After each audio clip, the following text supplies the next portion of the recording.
I just bought the country house, my daughter called. In an hour, we'll be there with 20. Plotted intricate revenge story for Auntie Jasmine's, narrative 16's I'm Auntie Jasmine, a 53-year-old black woman who spent 30 years saving every dime to buy my dream country house, a beautiful Victorian with wraparound porches and 6 acres of peace. The same day I got the keys, my daughter called with those 8 words that would expose her betrayal. In an hour, we'll be there with 20. What she didn't know was that I'd already discovered she'd been advertising MY House as her luxury event venue for months, taking deposits from 20 couples for a wedding that weekend.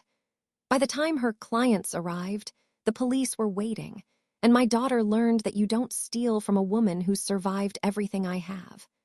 The silence in my new kitchen was deafening. I sat at the farmhouse table, the one piece of furniture the previous owners had left behind, with the phone still warm in my hand. Outside the window, the late afternoon sun painted the rolling hills in shades of amber and gold. My coffee had gone cold in its cup. The antique clock on the mantel, one I'd bought just yesterday at the estate sale in town, ticked steadily. Each sound echoed through the empty rooms of this house I'd waited half a lifetime to own. My hands were trembling, not from fear. From rage. In an hour, we'll be there with 20. Those words played on repeat in my mind. Not congratulations on your new house, Mama. Not can we come visit your beautiful home. Just that presumptuous announcement, delivered with the casual entitlement of someone who believed they had every right to invade my space with a crowd of strangers on the very day I moved in. Had I been such a fool? 30 years of working double shifts as a nurse, saving every penny, sacrificing vacations and new clothes and dinners out, all to buy this place. My sanctuary, my reward for decades of putting everyone else first. And now my own daughter thought she could just show up with 20 people like I was running a hotel. The room started spinning slightly. I gripped the edge of the table and forced myself to breathe. Something was wrong. Very wrong. Tanya knew I'd just gotten the keys this morning. She knew I didn't even have furniture yet, just some air mattresses and boxes. Why would she bring 20 people to an empty house? Unless my blood ran cold. Unless she had plans I didn't know about. I closed my eyes and let myself remember the good times. God knows there had been plenty of them, or so I'd thought. I remembered when Tanya was 7, wearing that pink tutu I'd sewn by hand, pirouetting through our tiny apartment living room. Mama, watch me. She'd squealed, and I'd clapped until my hands hurt, even though I'd just worked a 16-hour shift and could barely keep my eyes open. I remembered her high school graduation, how she'd found me in the crowd and mouthed, "I love you, Mama," before accepting her diploma. I'd cried so hard that Mrs. Patterson, sitting next to me, had to loan me her handkerchief. I remembered helping her move into her first apartment when she was 22, carrying boxes up 3 flights of stairs in the August heat. She'd hugged me tight and said, "Mama, I'm going to make you proud. I'm going to make something of myself just like you taught me." And she had, hadn't she? Tanya had her own event planning business now. Elegant Affairs by Tanya, she called it. She'd built a nice reputation in the city, planning weddings and corporate events. She drove a new Mercedes, wore designer clothes, lived in a condo in the trendy part of town. I'd been so proud of her. Every Sunday dinner at my old place, she'd show me photos on her phone. "Look at this wedding we did last month, Mama. The bride wanted everything in blush and gold." Or, "This corporate retreat we organized brought in $20,000. I'd beam at her across my dining table. "That's my baby girl, smart and successful." Her husband Marcus would nod along, smiling that perfect smile of his. "Your daughter's a genius, Auntie Jasmine. She's going to be a millionaire by 40. I'd bought that. Bought all of it. The successful business, the happy marriage, the grateful daughter who'd call me every few days just to chat. "Love you, Mama," she'd say before hanging up. "You're my inspiration." How did we get here? How did the little girl who used to crawl into my bed during thunderstorms become someone who'd call me with that tone in her voice, entitled, dismissive, like I was an employee she was giving orders to? Now all those memories felt tainted. Like looking at old photographs and realizing the smiles were fake. The first sign had come 3 months ago, though I didn't recognize it then. I'd been house hunting for years, but everything in my price range was either a teardown or in a dangerous neighborhood. Then Mrs. Chen, a patient I'd cared for during her hip replacement, told me her sister was selling a country house 2 hours upstate. "It's beautiful, Jasmine," she'd said. Victorian, big property, needs some work but solid bones. She's motivated to sell, moving to Florida to be near her grandkids. She might give you a good price. I'd driven up that very weekend. The moment I saw it, I knew. White with blue shutters, wraparound porch, surrounded by trees that were starting to turn autumn colors. 6 acres of privacy. It was perfect. Everything I'd dreamed about. The asking price was $385,000, a steal for the property, though still a stretch for me. I'd saved $340,000 over 30 years. I'd need a small mortgage for the rest, but at my age, with my credit, it was doable. I'd called Tanya from the driveway, barely able to contain my excitement. "Baby, I found it, my dream house. I'm standing in front of it right now." "That's great, Mama," she'd said, but her tone was flat, distracted. "Listen, I'm in a meeting. Can I call you back?" "Oh, of course, baby. I just wanted to share. Mama, I really have to go." "We'll talk later." She'd hung up before I could say goodbye. I told myself she was busy. She ran her own business. That was normal. But looking back now, I remember feeling a little sting. Just a little one. Your only daughter doesn't have 2 minutes to celebrate your dream with you. The second sign came 3 weeks later. I'd made an offer on the house, $360,000, the most I could manage. To my shock and joy, Mrs. Chen's sister accepted. We scheduled the closing for October 15th. I'd called Tanya immediately. "I got it, the house is mine. Well, will be mine in 3 weeks when we close. Oh, honey, I'm so happy I could cry." "Wow, Mama, that's really something." Again, that flat tone. "How much did you end up paying?" $360,000. It's more than I wanted to spend, but $360,000. She'd repeated it slowly. "And it's 2 hours outside the city." "Yes, baby." "It's peaceful out here. Clean air, trees, space. After all those years in that apartment, I'm going to have land, my own land." A pause. "Well, congratulations, Mama. Listen, Marcus and I have dinner reservations. I'll call you tomorrow, okay?" She hadn't called the next day, or the day after that. I'd finally called her that Friday and she'd been rushed. "Sorry, Mama, crazy week. Yeah, I'm happy for you about the house. We'll have to come visit once you're settled." I'd felt uneasy then, but pushed it down. She's busy, I'd told myself. Stop being so sensitive. The third sign was bigger, but I'd almost missed it. 2 weeks before closing, I'd driven back to the property to take measurements for furniture. I wanted to be prepared to know exactly what would fit where. I was standing in what would be my bedroom, measuring tape in hand, when I heard voices outside. Young voices. A man and a woman laughing. I'd gone to the window and seen a couple in their late 20s standing in my future backyard. They were taking photos, pointing at different areas of the property. The woman was in a white dress, not a wedding dress, but flowing and romantic. I'd gone outside, confused. "Hello, can I help you?" They'd turned to me, smiling. "Oh, hi, we're just checking out the venue for our wedding. Is the owner here?" My heart had skipped. "The venue? This is a private residence. I'm buying this house." Their smiles had faded. "What? No, this is a wedding venue. We paid a deposit. We're getting married here in December."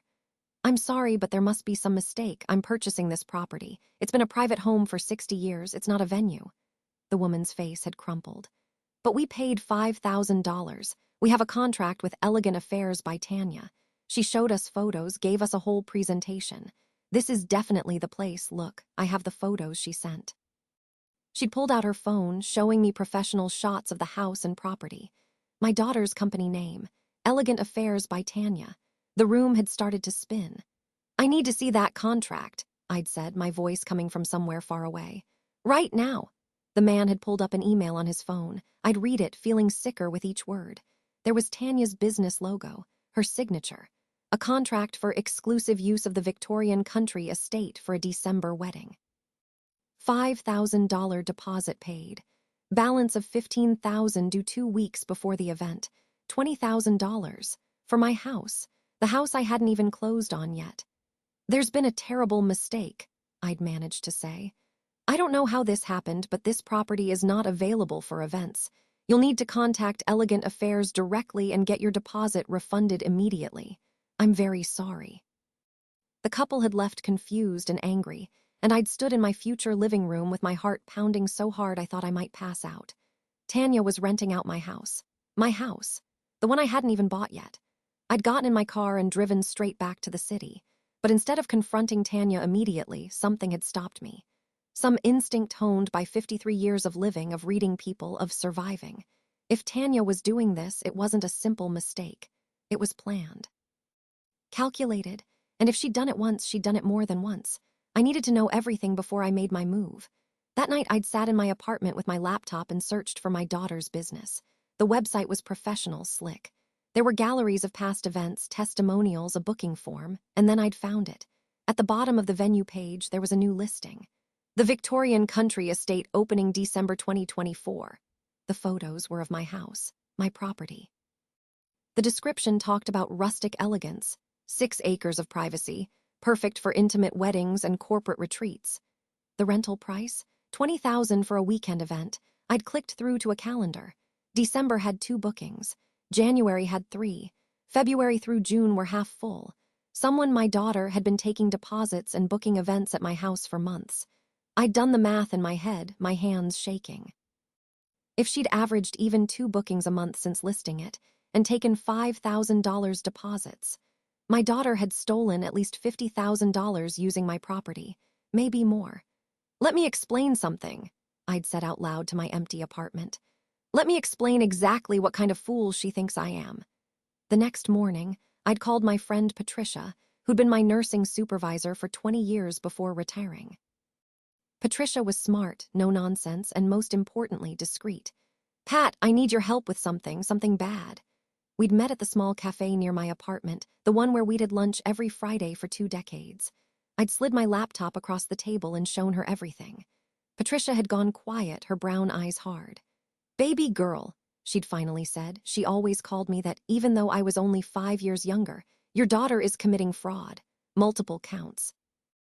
Do you understand how serious this is? I understand she thinks I'm stupid enough not to notice. What are you going to do? I'm going to let her keep thinking that. I'd leaned forward. Pat, I need you to do something for me. I need you to pretend to be a bride looking for a venue. Contact her company, see if she tries to book you at my house. Patricia had nodded slowly. And if she does, then I'll know exactly how far this betrayal goes. 2 days later, Patricia had called me. Jasmine, sit down. I'm sitting. She tried to book me for March, showed me a whole presentation about the Victorian Country Estate, professional photos, floor plans, catering options. She told me it's her family's property, that she's offering it exclusively through her company. She took a $5,000 deposit from my fake name and credit card. I'd closed my eyes. Her family's property. There's more. Patricia's voice had been gentle. I asked if I could see the venue before the final payment. She said absolutely, that she'd arrange a showing. Jasmine, she's planning to give tour of your house after you move in. After I move in. I'd repeated it like I was learning a foreign language. She said the owner, that's you, but she didn't mention you by name, lives there, but keeps private quarters and doesn't mind events on the property. She made it sound like you're part of the business arrangement. Part of the business arrangement. Like I was a groundskeeper or a housekeeper for my own damn house. That's when I'd known this wasn't just fraud.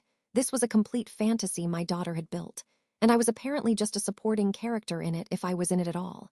Pat, I need you to help me figure out exactly how many bookings she has. Can you hack into anything, get records? Hacking, baby girl, I'm 60 years old. I can barely use Instagram. She'd paused. But I know someone who can help. My nephew Trevor, he's an IT specialist. Does computer forensics. If there's a digital trail, he can find it. That's how Trevor came into the picture. Sweet kid, 26, with enough piercings to set off a metal detector but sharp as a tack. Patricia had vouched for me and he'd agreed to help. So basically, Trevor had said when we met at his apartment, surrounded by computer monitors, you want me to investigate your own daughter's fraud scheme. That's exactly what I want. He'd cracked his knuckles. Lady, you're my new hero. Let's burn this to the ground. It took Trevor 3 days to get into Tanya's business email and accounting systems. He'd explained something about phishing and social engineering that went over my head, but the results were clear. Tanya had been running this scheme for 7 months, since March, 2 months before I'd even found the house. She'd been looking for a property to use for her business. When I'd mentioned Mrs. Chen's sister's house in passing during a Sunday dinner in February, Tanya had driven up to see it herself, had taken professional photos, had created the whole Victorian Country Estate listing, and then she'd waited for me to buy it. Trevor had shown me the files. She's got 23 bookings scheduled through next September. That's, he'd typed on his calculator, at an average of $18,000 per event, over $400,000. I'd stared at the screen. $400,000, more than the house had cost me. But here's the really messed up part, Trevor had continued. Look at these emails. She's been telling clients that you're her elderly mother who needs financial help, and that's why she's running events on the family property. She's positioning herself as the dutiful daughter taking care of you. The dutiful daughter. I'd laughed then. Actually laughed. It was either that or scream. Can you download all of this? I'd asked. Every email, every contract, every deposit record. Already done. I've got it on 3 different flash drives for you. I'd taken those flash drives home and spent the whole night reading. Every contract, every email to excited brides and stressed corporate event planners, every deposit notification. And I'd found something else. Emails between Tanya and Marcus, her husband. Once she moves in, we'll have even better access, Tanya had written.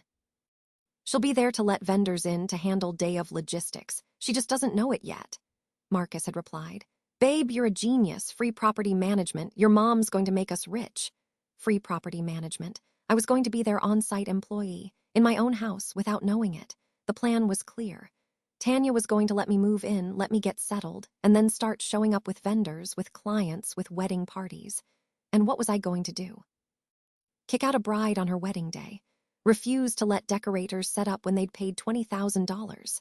She was going to trap me in my own home, use my kindness and my desire to avoid embarrassing her, and run her business with me as the unwitting help.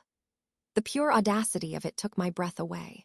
That's when I'd called my lawyer, Jerome Washington. I'd known Jerome for 15 years. He'd handled my will, my medical directives, everything legal in my life. He was in his 60s, black like me, with silver hair and a no-nonsense attitude. Jerome, I need you to do something, and I need you to do it quietly. We'd met at his office. I'd brought the flash drives, and we'd gone through everything. Jerome had gotten quieter and quieter as he read. Finally, he'd looked up at me over his reading glasses.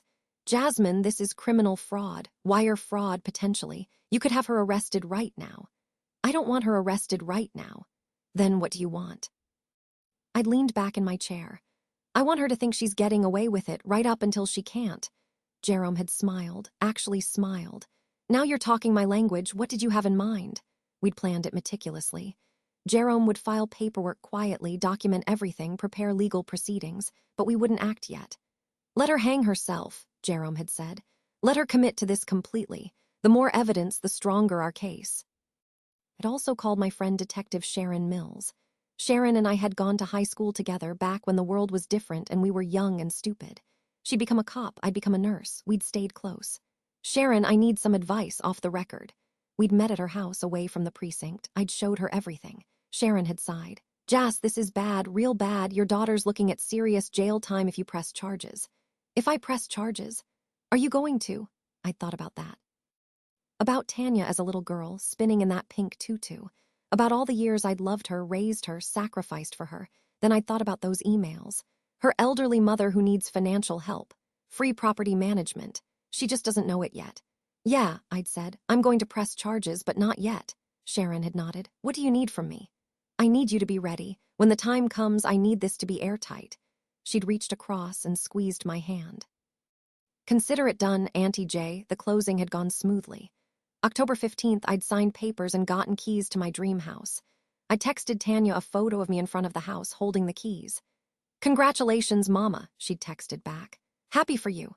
No offer to help me move. No excitement, just those 4 words. I'd moved in on October 18th, a Thursday. Just me and a small U-Haul with my basics. I'd specifically chosen a weekday, knowing Tanya would assume I'd need weekend help. I'd hired movers for the heavy stuff. I didn't call Tanya, didn't invite her up, let her wonder. Friday morning, I'd been unpacking boxes in my bedroom when my phone rang. Tanya. Hey, Mama, settled and okay? Getting there, baby, it's beautiful up here. That's great. Listen, Marcus and I were thinking of coming up tomorrow with some friends, seeing the place, helping you unpack. Would that work? Tomorrow, Saturday, I'd checked the calendar Trevor had given me. Tanya had a venue showing scheduled at my house for 2 p.m. Saturday. Oh, honey, that's so sweet, but I'm not ready for visitors yet. Place is a mess. Maybe in a few weeks.